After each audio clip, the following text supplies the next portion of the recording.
Cease fire के बाद भी पाकिस्तान की दुम टेढ़ी की टेढ़ी है।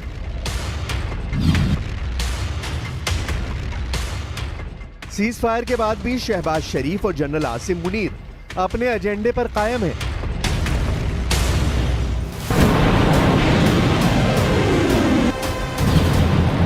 क्योंकि मिसाइलों से पिटकर भी पाकिस्तान ने जैश को दोबारा खड़ा करने का प्रोजेक्ट शुरू कर दिया है।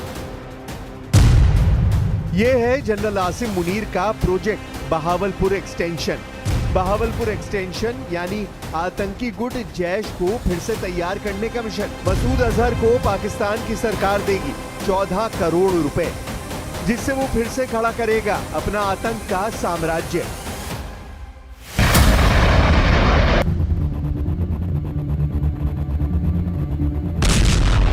बहावलपुर में भारत के मिसाइल और ड्रोन अटैक ने जो किया, इस वीडियो को देखकर अब भी सिहर उठता है मसूद अजहर।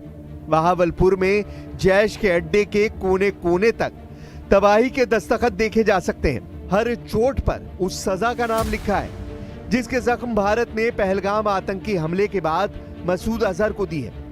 लेकिन अब इन जख्मों पर आसिम मुनीर और शहबाज शरीफ ने IMF वाला मरहम लगाने की तैयारी कर ली है। IMF यानी अंतर्राष्ट्रीय मुद्रा कोष से जो रकम पाकिस्तान को मिली, उसे पाकिस्तान ने आगे आतंकियों तक पहुंचाना शुरू कर दिया है। IMF ने पाकिस्तान को 8,400 करोड़ रुपए कर्ज की दूसरी किश्त जारी की है। लेकिन अब इसी रकम का इस्तेमाल करके पाकिस्तान मसूद अजहर की तिजोरी भरने लगा है ताकि वो फिर से भारत के खिलाफ आतंकवाद फैलाए। यानी कर्ज में डूबे पाकिस्तान को जो कर्ज IMF से मिला, उसका इस्तेमाल शहबाज और जनरल मुनीर अब जैश जैसे आतंकी संगठनों को फिर से खड़ा करने के लिए कर रहे हैं। और यही है पाकिस्तान का बहावलपुर एक्सटेंशन।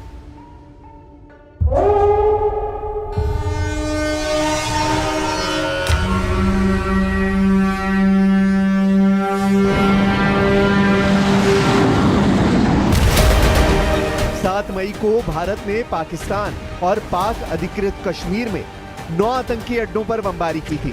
मिसाइल से हमले किए गए और ड्रोन से बहावलपुर से लेकर मुरीद के और मुजफ्फराबाद तक ऐसा सबक सिखाया कि मसूद अजहर के आंसू निकल आए। बहावलपुर में भारत ने जैश का हेडक्वार्टर तबाह कर दिया और इसी हमले में मसूद अजहर के 14 रिश्तेदार मारे गए।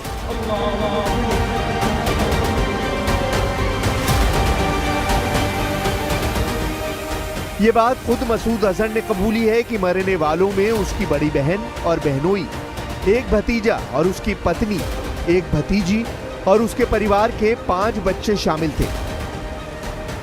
वैसे इन हमलों में जैश के कई आतंकी भी मारे गए, इसकी तस्दीक हो चुकी है। लेकिन अब पाकिस्तान के प्रधानमंत्री शहबाज शरीफ और आसिम मुनीर ने मसूद अजहर के आतंकी गुट के पस्त हो चुके हौसलों को फिर से बुलंद करने की तैयारी कर ली है। 7 मई को भारत के हमले में मसूद अजहर के 14 रिश्तेदार मारे गए। अब इन 14 रिश्तेदारों के नाम पर मसूद अजहर को 14 करोड़ रुपए दिए जा रहे हैं। यानी हर लाश पर मसूद अजहर को 1 करोड़ का मुआवजा या कहें कि जैश को खड़ा करने का फंड रिलीज किया जा रहा है। कर्ज के आगे नाक रगड़ने वाले पाकिस्तान को IMF की तरफ से ऐसे वक्त लोन दिया गया है जब उसके आतंकियों ने पहलगाम पर हमला किया और 26 से ज्यादा लोगों को मौत के घाट उतार दिया।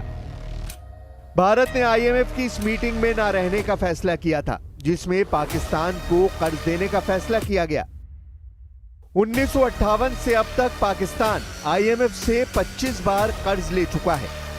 इस बार पाकिस्तान को अंतर्राष्ट्रीय मुद्रा कोष से जो मदद मिली है, वो दम तोड़ते जैश और लश्कर के लिए नई ऑक्सीजन साबित हो सकती है।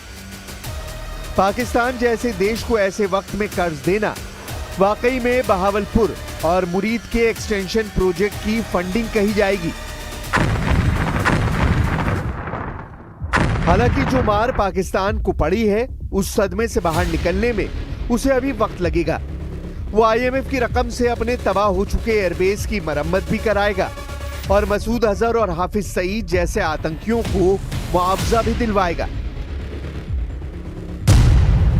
इसलिए समझना बहुत जरूरी है कि आईएमएफ यानी अंतर्राष्ट्रीय मुद्रा कोष से जो रकम पाकिस्तान को मिली वो पाकिस्तान के अकाउंट में नहीं बल्कि मसूद अजहर जैसे आतंकियों के खातों में जा रही है। हजारों करोड़ में से 14 करोड़ की रकम बेहद छोटी है, लेकिन इस मदद की पाई जुटाकर पाकिस्तान जैश और लश्कर जैसे आतंकियों को फिर से खड़ा करना चाहता है।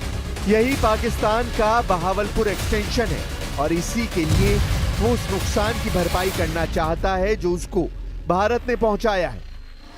आप पाकिस्तान में फैले पैनिक को समझ सकते हैं। सरगोदा से रफीकी, रावलपिंडी से सियालकोट और रहीम यार खान से लाहौर तक पाकिस्तान पूरी तरह भारत के अटैक को रोकने में नाकाम साबित हुआ है। पाकिस्तान की इसी नाकामी ने अब आसिम मुनीर की फौज में ऐसे हालात पैदा कर दिए हैं कि जब एक कमांडर दूसरे कमांडर को शक की निगाह से देख रहा है। देखा जाए तो भारत की स्ट्राइक को रोकने में नाकाम रहे पाकिस्तान के सुरक्षा तंत्र में जैसे फूट पड़ गई है। एक खबर ऐसी भी है कि जिसे लेकर जनरल मुनीर ने आईएसआई प्रमुख को फटकार लगाई है। खबर यह है कि नूर खान एयरबेस पर तैनात स्पेशल ब्रांच के डीएसपी सैफुल्ला कोरई का शव उनके घर पर संदिग्ध हालत में मिला। डीएसपी सैफुल्ला के मुंह पर मास्क लगा हुआ था और उनके हाथ में एक राइफल थी जिसकी दाहिनी तरफ कनपट्टी पर बुलेट होल यानी गोली का निशान था। नूर खान एयरबेस पर हुए हमले के बाद आईएसआई ने डीएसपी सैफुल्ला को तलब किया था क्योंकि डीएसपी सैफुल्ला पर ही एयरबेस की सुरक्षा की जिम्मेदारी थी और अब इल्जाम लग रहा है कि उन पर इतना दबाव डाला गया कि उन्होंने खुदकुशी कर ली। लेकिन मामला मर्डर का भी नजर आता है जिसे लेकर आईएसआई के अफसर बुरी तरह घिर गए हैं। खुफिया हलकों में चर्चा है कि पाकिस्तानी खुफिया एजेंसी ने डीएसपी सैफुल्ला पर पहले नाकामयाबी का आरोप लगाया। इसके साथ ही उस पर एयरबेस की सूचनाएं इधर से उधर करने का आरोप लगाया गया।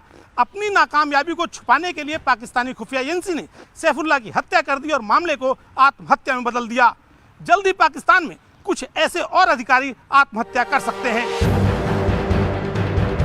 नूर खान एयरबेस पर हमले के बाद डीएसपी सैफुल्ला की आईएसआई के अफसरों से बहस हुई, झड़प हुई और फिर उनकी लाश उनके घर में मिली।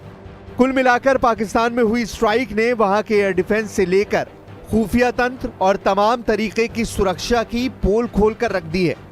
नूर खान एयरबेस पर धमाके जनरल आसिम मुनीर पर बहुत बड़ा दाग माना जा रहा है क्योंकि इस हमले का मतलब है कि अगली बार अटैक हुआ तो पाकिस्तान की सेना अपने सबसे बड़े कमांडर को भी नहीं बचा पाएगी। पाकिस्तान में शुरू हो गया है ब्लेम गेम। अपनी जिम्मेदारियों से बचने के लिए पाकिस्तानी सेना और वहां की खुफिया एजेंसियां निचले अधिकारियों पर नाकामयाबियों का सेहरा सजा रही हैं।